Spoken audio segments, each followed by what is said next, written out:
राधे राधे दोस्तों, आपका स्वागत है हमारे चैनल आस्था डायरी ब्लॉग में। आइए जानते हैं राम नाम के 10 अर्थ, अवतार की 4 कहानियाँ, 2 श्राप और 2 वरदान, जिसके कारण भगवान विष्णु को लेना पड़ा राम अवतार। अयोध्या में रामलला की प्राण प्रतिष्ठा हो चुकी है, जिसके कारण चारों तरफ खुशी का माहौल है। हिंदू संस्कारों में जन्म से लेकर मृत्यु तक राम का नाम किसी न किसी तरह जुड़ा है। राम नाम का अर्थ क्या है? संतों और विद्वानों ने अपने अपने हिसाब से इसकी व्याख्या की है। हर अर्थ से यही निकलकर आ रहा है कि राम सर्वव्यापी हैं। राम नाम के 10 अर्थ हैं। तैत्तिरीय आरण्यक नाम के ग्रंथ में राम शब्द का अर्थ है पुत्र। इसके श्लोक में पुत्र को राम कहा गया है। ब्राह्मण साहित्य कहती है रमते सर्वत्र इति रमा, यानी जो सभी जगह रमा हुआ है वो राम है। संस्कृत व्याकरण शब्दकोश कहता है रमते का अर्थ है राम, अर्थात जो सुंदर है, दर्शनीय है, वो राम है। मनोज शब्द को भी राम से जोड़ा जाता है। मनोज का अर्थ है मन को जानने वाला, जो मन को जानता है वो राम है। हिंदी व्याख्याकार राम का अर्थ बताते हैं जो आनंद देने वाला हो, संतुष्टि देने वाला हो, वो राम है। कुछ विद्वानों की व्याख्या है 4 भाइयों में भरत धर्म, शत्रुघ्न अर्थ, लक्ष्मण काम और राम मोक्ष के प्रतीक हैं।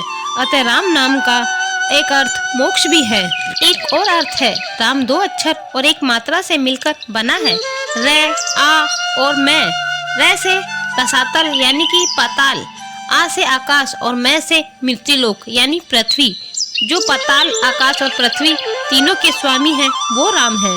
संस्कृत व्याकरण के मुताबिक रमय धातु में घृत प्रत्यय के योग से राम शब्द बनता है। राम धातु का अर्थ रमण करना है। वे प्राणियों के हृदय में रमण करते हैं। भक्त भी उनके मन में रमण करते हैं, इसलिए वे भी राम हैं। जगत गुरु स्वामी रामभद्राचार्य कहते हैं रमते कणे कणे इति, राम जो कण कण में व्यापक है वो राम है। विष्णु सहस्त्र नाम पर अपने भाव्य के आदि शंकराचार्य ने कहा है कि निंद्यानंद स्वरूप भगवान में योगी जन रमण करते हैं, इसलिए वे राम हैं। राम अवतार क्यों हुआ? 2 श्राप 2 वरदान कारण भगवान विष्णु को राम अवतार क्यों लेना पड़ा? इसके पीछे श्रीमद् भगवद गीता, वाल्मीकि रामायण, हरीश पुराण और रामचरितमानस में अलग अलग कारण बताए गए हैं। मोटे तौर पर 2 श्राप और 2 वरदान हैं जो राम अवतार का कारण बने। आइए जानते हैं वो श्राप और वरदान क्या थे। पहला श्राप जय विजय को सनकादिक ऋषियों ने दिया था। श्रीमद् भागवत महापुराण के 3 अध्याय में कहानी है। सृष्टि के आरंभ में ब्रह्मा जी ने कई लोकों की रचना करने के लिए तपस्या की थी। उनकी तपस्या से प्रसन्न होकर भगवान विष्णु ने सनक, सनातन, सनातन और सनत कुमार नाम के 4 मुनियों के रूप में अवतार लिया।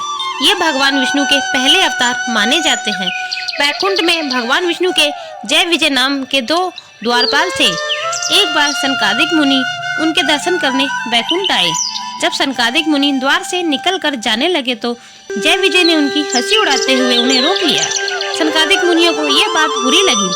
उन्होंने दोनों को 3 जन्म तक राक्षस योनि में जन्म लेने का श्राप दे दिया। क्षमा मांगने पर सनकादिक मुनि ने कहा, तीनों ही जन्म में तुम्हारा अंत श्री हरि विष्णु ही करेंगे। 3 जन्म के बाद तुम्हें मोक्ष की प्राप्ति होगी।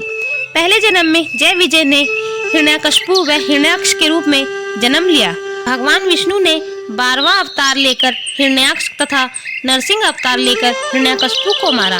दूसरे जन्म में जय विजय ने रावण और कुंभकर्ण का जन्म लिया। इनका वध करने के लिए भगवान विष्णु को राम अवतार लेना पड़ा। तीसरे जन्म में दोनों शिशुपाल और दंतवर्ग के रूप में बने।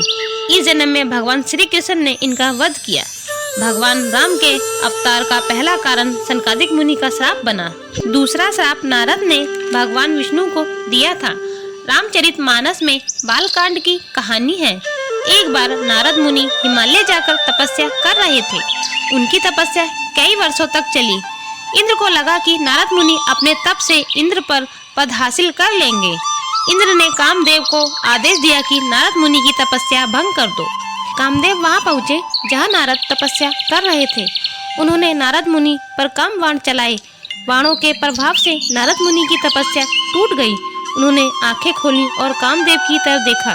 कामदेव को लगा कि नारद भी मुझे शिव की तरह भस्म कर देंगे। उन्होंने नारद से क्षमा मांगी। कामदेव ने कहा कि मैंने ये सब हमारे राजा इंद्र के कहने पर किया। आपकी तपस्या भंग करने में मेरा कोई हित नहीं है। मैंने बस राजा की आज्ञा का पालन किया है। कामदेव की ऐसी बातें सुनकर नारद मुस्कुराए और कामदेव को क्षमा कर दिया। पापी मिल गई तो कामदेव ने कहा, मैंने भगवान शिव की तपस्या भंग की थी तो उन्होंने मुझे भस्म कर दिया। उन्होंने काम को जीत लिया लेकिन क्रोध से हार गए। आपने तो क्रोध को भी जीतकर मुझे क्षमा दिया। आप तो शिव से भी बड़े सन्यासी हो गए। ये सुनकर नारद के मन में अहंकार आ गया।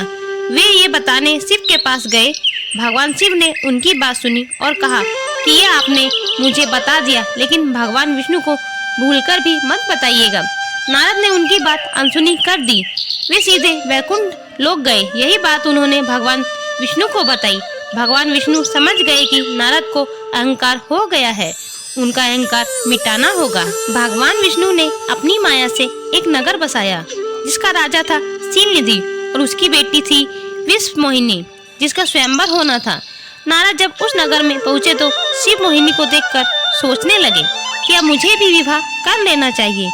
उन्होंने भगवान विष्णु के पास जाकर कहा कि आप अपनी माया से मुझे अपना रूप दे दीजिए ताकि विश्वमोहिनी अपने स्वयंवर में मुझे ही चुन ले। भगवान विष्णु ने नारद का मुंह बंदर जैसा बना दिया। विष्णु खुद स्वयंवर में पहुँचे और शिव मोहिनी ने उन्हें अपना वर चुन लिया। नारद पर सब हंस रहे थे।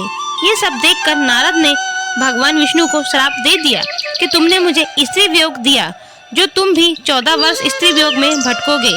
मुझे बंदर का मुख दिया, ये ही बंदर तुम्हारी पत्नी को खोजने में तुम्हारी सहायता करेंगे। नारद का ये श्राप भगवान विष्णु ने ग्रहण किया। इस तरह दूसरा श्राप राम अवतार का कारण बना। अब बातें दो वरदान की। पहला वरदान भगवान विष्णु ने मनु और शतरूपा को दिया था।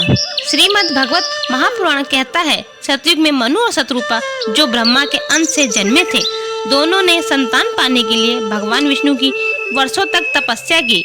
उनकी तपस्या से खुश होकर भगवान विष्णु प्रकट हुए। उन्होंने मनु और शतरूपा से पूछा, क्या वरदान चाहिए? दोनों ने कहा, हमें आपके जैसी संतान चाहिए। भगवान विष्णु बोले, मेरे जैसा तो बस मैं खुद हूँ, तो मैं खुद ही तुम्हारे पुत्र के रूप में जन्म लूंगा।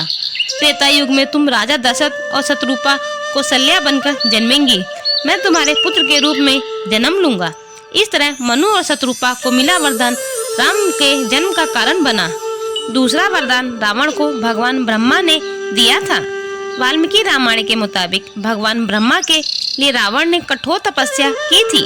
ब्रह्मा जी प्रसन्न हुए, रावण से वरदान मांगने को कहा। रावण ने कहा, मुझे अमर होने का वरदान चाहिए। ब्रह्मा जी ने जवाब दिया कि संसार में कोई भी अमर नहीं है, जो पैदा हुआ है उसे मरना ही होगा। हाँ, तुम अपने मरने की परिस्थिति खुद तय कर सकते हो। रावण ने कहा, ठीक है, आप मुझे वरदान दीजिए। मुझे कोई देवता या दानव ना मार सके, ना नाग, ना किन्नर, गंधर्व, यक्ष, गण या कोई देवी ना मार सके। मुझे कोई हिंसक पशु भी ना मार सके। ब्रह्मा जी ने उसको यह वरदान दे दिया। रावण ने मनुष्य और वानर छोड़ दिए, क्योंकि उसे लगा कि जब कोई नहीं मार सकता तो नर और वानर ये दोनों कैसे मार पाएंगे। रावण को ब्रह्मा जी का दिया ये वरदान भी कारण था कि भगवान विष्णु को मानव रूप में राम अवतार लेना पड़ा, क्योंकि रावण को कोई साधारण मानव ही मार सकता था। इस तरह दो श्राप और दो वरदान राम अवतार के मुख्य कारण बने। अगर आप लोगों को श्री राम भगवान से जुड़ी मेरी ये कहानी अच्छी लगी हो तो मेरी वीडियो को लाइक, कमेंट्स और शेयर कीजिएगा और मेरे चैनल को भी सब्सक्राइब जरूर कीजिएगा। बोलिए सियापति रामचंद्र की जय।